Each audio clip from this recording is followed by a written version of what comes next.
Story Waxaw. I almost messed up the name, Charles. I'm so excited to get to it.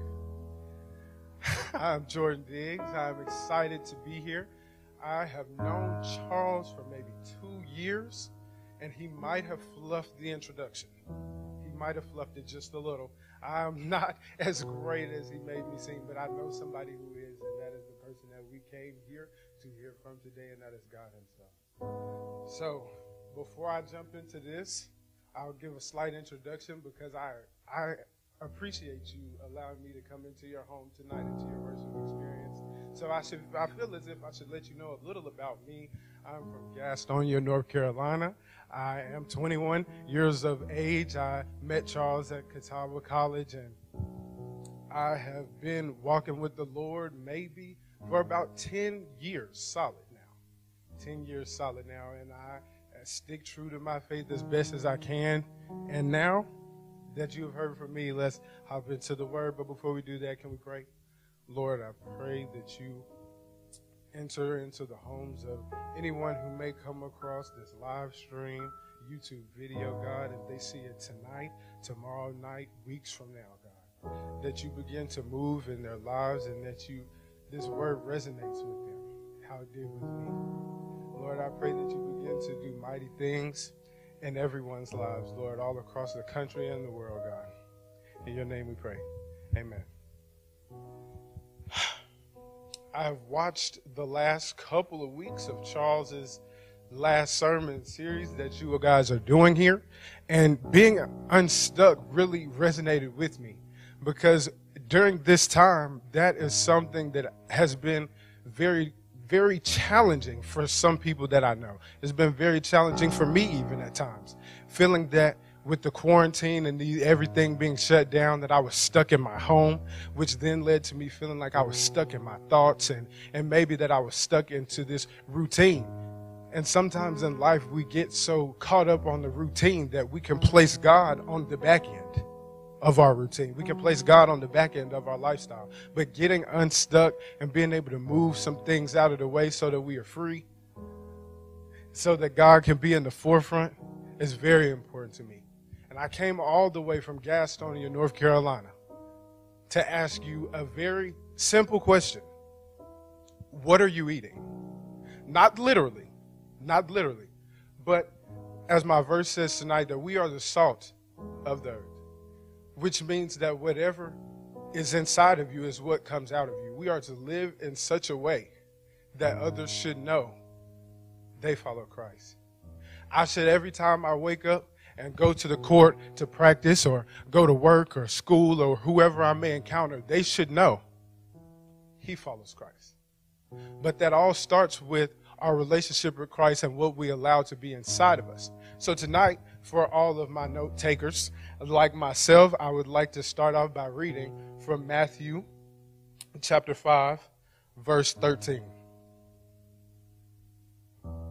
And it says, "You are the salt of the earth, but if salt loses its taste, it cannot be made salty again. Salt is useless if it loses its salty taste. It will be thrown out where people will just walk on it. You are the light that shines for the world to see. You are like a city built on a hill that cannot be hidden. People don't hide a lamp under a bowl. They put it on a lampstand. Then the light shines for everyone in the house. In the same way, you should be a light for other people. Live so that they will see the good things you do and praise your Father in heaven." And I believe that as soon as we give our lives to Christ, for those of us who have, that is our mission. That is our goal, to live in such a way that it draws other people, not to us, but to Christ himself. That God gets the glory for everything that we here do. God gets the glory in it all. And so my first point in asking you, what are you eating? The way that I came up with the title first. I work late at night. I work late shifts. I get off at about 6 in the morning. So when I come home, my mom is an early riser. She gets up at about 5:30, 5:45. And she comes into the kitchen, and I'm in there banging pots and pans around. And she looks at me and says, boy, What are you eating? Did you not take a lunch? Did you not take something with you to eat at work? Or are you that hungry that you got to wake the whole house up?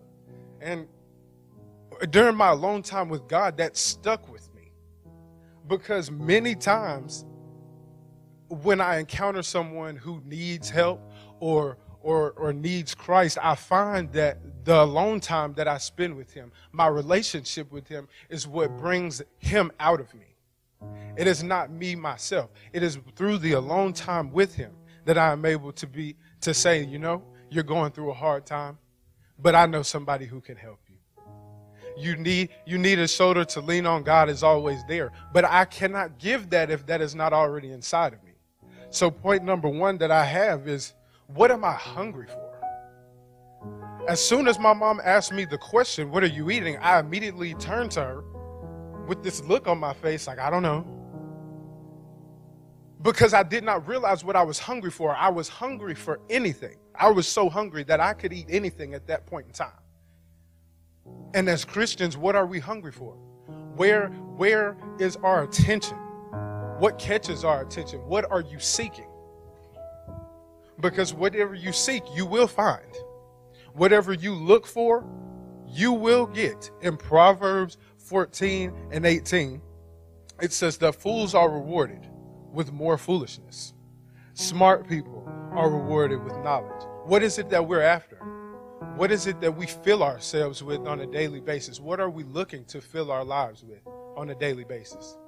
So much time has gone by with the quarantine. I feel like I have been stuck in my home for way more than a month. And I thought to myself one day as I was sitting there, I like to read, I was reading a book, and I was proud of myself because I went over my usual reading time. And I was like, wow, I finished this whole book in 4 days. I did pretty good. It was about 500 pages, knocked it out in 4 days. Then my sister came into the room. I asked her, hey, what have you done today? A little prideful of me, but I was feeling myself. I was excited that I finished my book. I said, hey, what have you done today? She's like, oh, nothing. It's about 5 o'clock in the afternoon. She's like, I woke up around 2. I had lunch, laid in the bed. And that surprised me because I had already had a full day. And I had done so much. But sometimes, like in life, we do so much that we forget what is important to our faith. We forget where our faith is rooted. We can lose sight of what is unseen. Because there was a time in my life, if you allow me to put a little bit of my business out there was a time in my life where God was not in the front. And I realized that stuff was getting so hard that I could not handle it by myself. Until I remembered, hey, I'm not in this alone. There is somebody better than me. There is somebody stronger than me who can help me to carry along what I'm carrying along. So when I turned my attention to where it needed to be, that's when everything started to fall into place. And it might not always be perfect and look how you want it to look, but with God, all things are possible. There's nothing that he can't do. So when we focus on him, there's nothing that he can't do for us. And I think about the people of our generation. I think about the people who are close in age to me. Instagram is important. Snapchat is important. Twitter is important. TikTok is important. And I'm here to tell you that it's not bad. It is not. None of that is just terrible. But find time for what is really important. If we can spend 5 hours on social media, can we at least give God an hour of our time a day? Can we pray? Can we start our day off with a prayer instead of picking up my phone as soon as my eyes open? My phone didn't wake me up. God did. Can we give him more time than what we cut out for him? Because he didn't just say, well, I'm going to cut out this little bit of time for Jordan when Jesus died on the cross. He said, I'm going to take care of every problem and need that Jordan has for the rest of his life, should he believe in me. So for point number 1, what am I hungry for? Point number 2, how much am I consuming? I hit on this a little bit at point number one, but we spend countless hours on our phones, running up and down the road. When I played basketball before I met Charles, I can't tell you how many hours I spent in vans, cars, hotels, weekends away from church and away from my family to pursue the dream of playing basketball. I can't tell you how many hours I spent during that time. Just going, ripping and running, filling my life with all different types of distractions, phones, video games. There was this point where I was like, I asked myself, when's the last time you prayed? You do all of these other things, but when is the last time you prayed? At 13, I was able to answer that question very honestly and said, maybe 3 months ago. Because at the time, how much of the world I was consuming filled me, so I thought. I thought that for a while I could go on and I could pursue these things and that nothing would happen to me, or nothing, since nothing was wrong, I didn't have to do anything else. I must have figured out the secret potion to life. I must have figured out the sauce that got me to where I was. I must have figured out that this is how it's supposed to be done. And quickly hit a roadblock. Quickly stumbled. Because as soon as God saw that I began to become comfortable with him not being the center of my life, he said, you need a reminder of who is in charge. You need a reminder of where your help comes from. And I got that. So before you get too far, because I was very far off, before you get too far gone, remember where your help is. How much of these things are you consuming? How much time do you spend willingly? Not that you make yourself give up, not that, oh, I'm free right now. How much time do you give God of your own free time? Not I'm at work and I don't want to work, so let me pray. How much of your own free time? Free time. We have had a month and a half of quarantine. How much of that have we spent reading, studying, praying, maybe even fasting? How much of that time have we given to God? Because the world didn't end. Quarantine did not end the world. And as things are starting to open back up, these distractions are about to come back into play. Having a full schedule is about to come right back around. And this was a month and a half where we could have said, you know what, God? Instead of spending all my time on a video game or chasing all these other things, I'm going to strengthen my relationship with you.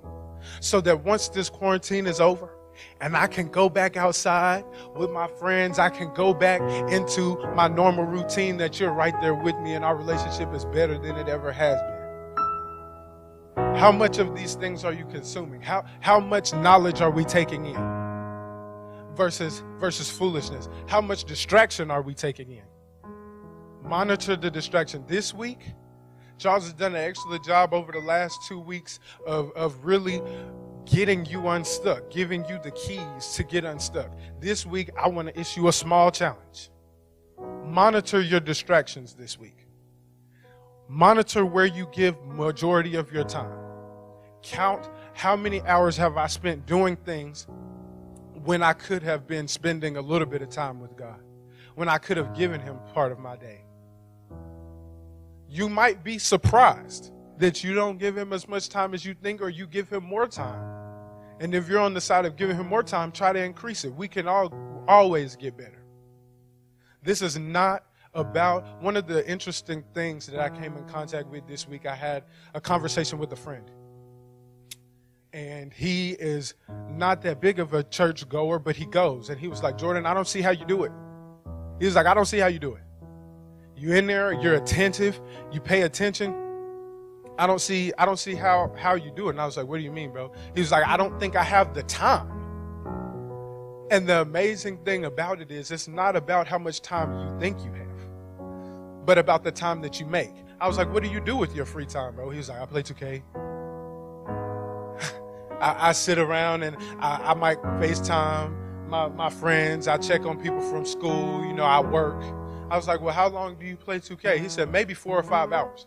That is the time in which you can say, hey, instead of playing the game, maybe let me build my relationship with you. Instead of taking in all of this negative stuff, do you know what happens to the body? For my health folks out there, when you take in a whole lot of fat and a whole lot of bad things inside your body, that is when you slow down. You are sluggish, you're sleepy, you're tired, you don't want to do anything. Once you decide that you have motivated yourself enough to go walk, it's hard, so then we give up. And that's how I view our walk in Christianity.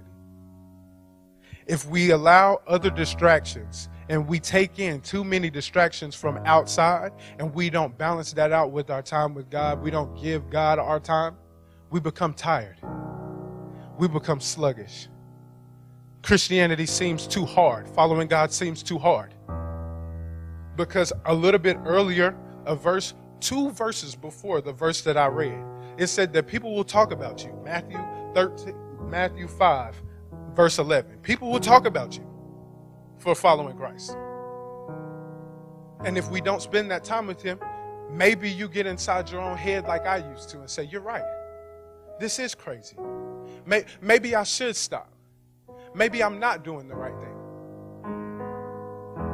But it's through that time with him and through the relationship that you can say, you know what, no matter what is going on, I am going to give God my best. I'm going to give him the majority of my time if I can. I'm going to give him my best praise. I'm going to give him my best prayer. And only through that time is how we can really start to develop a relationship with him. So beware this week. I'm giving a small challenge this week. I know I said it before. But really pay attention to what you are giving your attention to. Where is your attention this week? So that's number 2. I'm not long-winded like my good friend Charles. So I've moved kind of fast. But this may be, to me, for me personally, this may be the most important point. Because this is where I struggled the most. Continues to be a struggle for me at times. Because through different seasons, you meet different people. Point number 3 is, who am I eating with? Because once I sit down, I think about Thanksgiving, Christmas, your birthday, you invite the people closest to you, meaning that you respect these people, you spend time with these people, you know these people, or so you think. But it turned out for me that at one point, the people that I was giving the most time to, the people that I was investing in, the people that I allowed to pour into me, were only there with me when I was relevant. They were only there with me when it served a purpose for them. They were only there with me when I could do for them. They weren't really there for me. They were there to get from me. Who are you eating with? Who is in your circle? Who do you allow to pour into you? What do they say about you? You can't just let anybody say certain things about you. You can't just let people walk into your life and say, hey, I'm here, and then everything is fine and you don't know anything about them. You can't just allow people to come in and to have so much influence over you. Last week, Charles spoke on bad relationships, getting unstuck from bad relationships, and how we can get unstuck from bad relationships. This ties right in. Just because he or she may be cute and may fit the criteria, what are they putting into your life? What do they bring to the table? What do your friends bring to the table? What value are they adding to you? Is it mutually beneficial? The easiest way to figure this out is from point number 2, spending time with God. God, these are the people that are in my life, and call them by name in your alone time. These are the people that are in my life. Show me who needs to be here and who doesn't. Show me the people that I need to be around. That was the exact prayer that I prayed. Little does he know. That was the exact prayer that I prayed and then met Charles. Nobody else in my friend group that I knew of was actively seeking Christ like I was. So it became easier for me to say, instead of seeking a relationship with Christ, maybe I need to go out and look for some other things like my friends, the people that I thought were my friends. Maybe I need to turn away from this, and because they seem like they're living such a better life. I didn't see any of their struggles. They didn't share any of their hardships with me. We didn't have a real relationship past the court and class because we were friends of proximity. I no longer wanted friends. God said that you no longer need friends that are close, just close to you because of proximity. You need friends that are close to you because of me. The God in me met the God in Charles. And we've been friends ever since because of that specific prayer that I prayed. So I'm saying to you, who are you eating with? What are they bringing to the table? Because I know if I pick up the phone and call Charles and I'm going through something and I need a prayer partner or I need somebody to just have my back that's here, Charles has me. I can eat with Charles. If Charles needs my help, I can be there for him because I know that we are rooted in the same thing. Are you and your friends rooted in the same God? Is their faith important to them? Sometimes I thought about who my friends were. I got so wrapped up in what they were looking for, worldly, and running with them worldly. I didn't even know some of their favorite colors. I didn't know the last name of one of them. Heck, one guy just borrowed a pair of my shoes and I never saw him again. I didn't know anything about these people, but because I was so bent on running with them and just feeling close to somebody that I forgot the main part. Do they believe in Jesus? Are they a person that is good for me to have a relationship with? Is this somebody that I can grow with? Or is this just somebody that's here for a season? Because I also found that majority of the people that I stayed in friendships long enough with had been through their season. We had been through our season. They had served their purpose in my life. I had served my purpose in their life. But we drug each other on. We didn't need to be around each other anymore. God was trying to move me away. And I said, nope, I'm going to stay right here. Like I knew better than he did. And that was because I allowed point number 2 to get me. Consuming the world, consuming the things of the world, instead of saying, hey, I'll take this time to pray. I'll take this time to read some. Before I come play basketball with y'all, I'll give God a little bit of my time.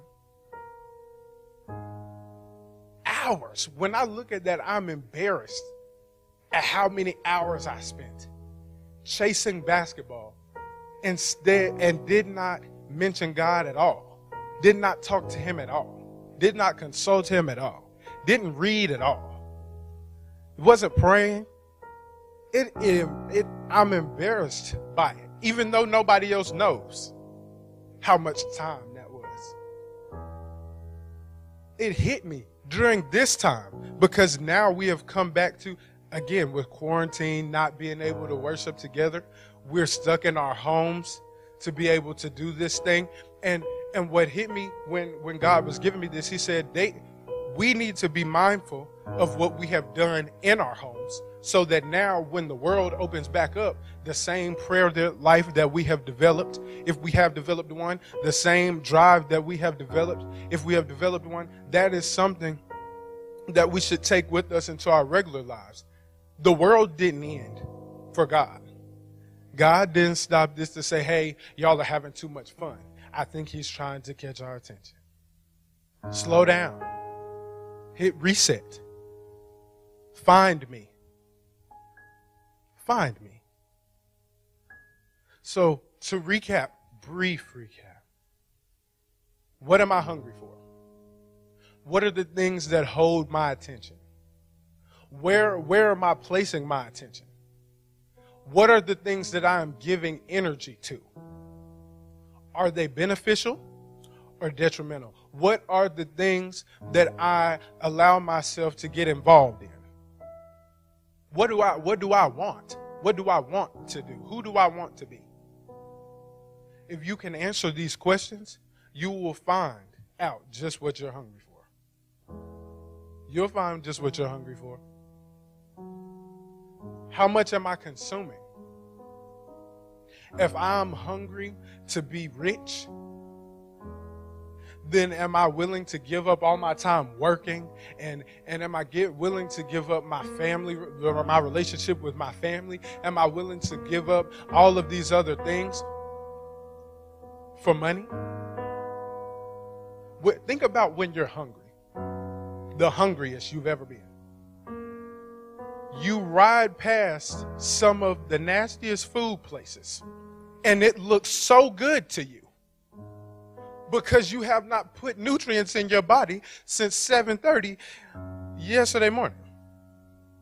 And you wonder why the sloppy taco at Taco Bell just looks so good.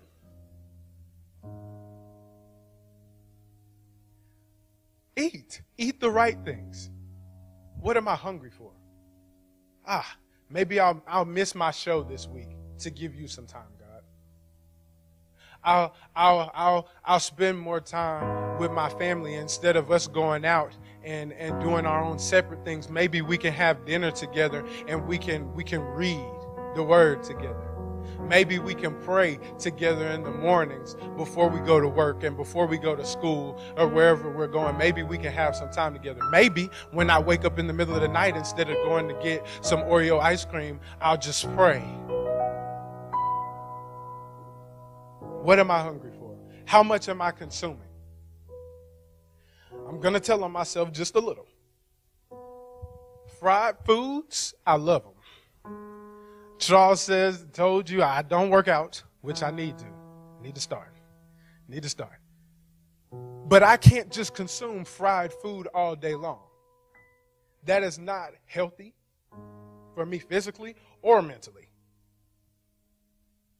I need to make sure, my point is I need to make sure that I'm consuming the word of God. Man cannot live by bread alone. I need to make sure that I'm getting my time in with God. I need to make sure that that is something that is high, number one, on my list of to-dos for the day. Is God, I'm going to give you this time. Because when I get down to my lowest, it's not the prayer that I pray that day. It's the prayers that I have prayed multiple weeks and months and the time that I've spent with God before that gets me through. My grandmother said to me one time, I got a bad grade, and she saw it, and she said, you must have prayed 5 minutes before the test for this. I said, what do you mean? She said, you didn't study, so you failed. And Grandma Goldie was right. I didn't study. If we don't show I didn't put in the time to learn that material, if I don't put in the time to get to know who God is for myself, He's not a genie. He's not a magician. He's not going to just show up because I call His name once every 10 years. He says, will you build a relationship with me? Be my friend. He's our Father. Don't you love your father? Don't you love to spend time with your dad? Me and my dad would like to watch Marvel movies. That's our thing. We watch movies. We sit and talk sometimes. That's our thing. The same relationship that I want to have with my Father, I should have with my Heavenly Father. Which is by spending as much time with Him as I possibly can. Side note, don't get too busy for God. Because He's not too busy for you. Like my friend said earlier this week, 2K games were important to him. So instead of building his relationship and wondering why certain things were going on for him that he could not personally figure out the answer to, instead of trying to find the answer, he was trying to hit game winners. Build that relationship with God so that when trouble does come, you know where you stand with Him. Then you know that He's always there for you. And lastly, who am I eating with? Who am I allowing? If you slave over Thanksgiving, maybe you are this nice. Maybe you are this nice. If you've cooked a meal that takes a long time to prepare, like a Thanksgiving meal, you're not just going to let somebody walk into your house with 30 to-go plates and say, okay, I'm here to take it all.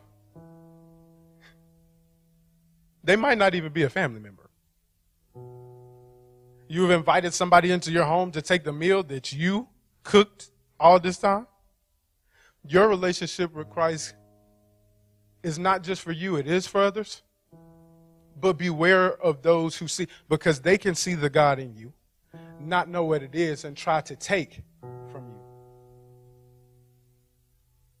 They can try to manipulate you into thinking that that's crazy. I know, because I've been there. My friends have said that to me. Why do you go to church? Why do you do all that other stuff? He don't listen to you anyway. It ain't real. Okay. That shows me that we're not compatible. We don't need to be in the same area, because the God I serve is very real. The God I serve is very strong. The God I serve does a lot for me. And I can't give him anything less than my best. Who are you eating? Who are you allowing to influence you? Are they pouring into you or taking out of you? What are they pouring into you? Are they negative? Are they positive? Do they speak life? Do they speak death? Are they with you during the good times and the bad times? Or are they just there when everything seems to be cool and everybody knows your name and you're the cool kid? Who am I eating with? Again, I charge you, pay attention to the distractions this week. Learn a little something about yourself this week and what you value, what you want out of your relationship with Christ, and how much time you're willing to spend with him to get it. Thank you.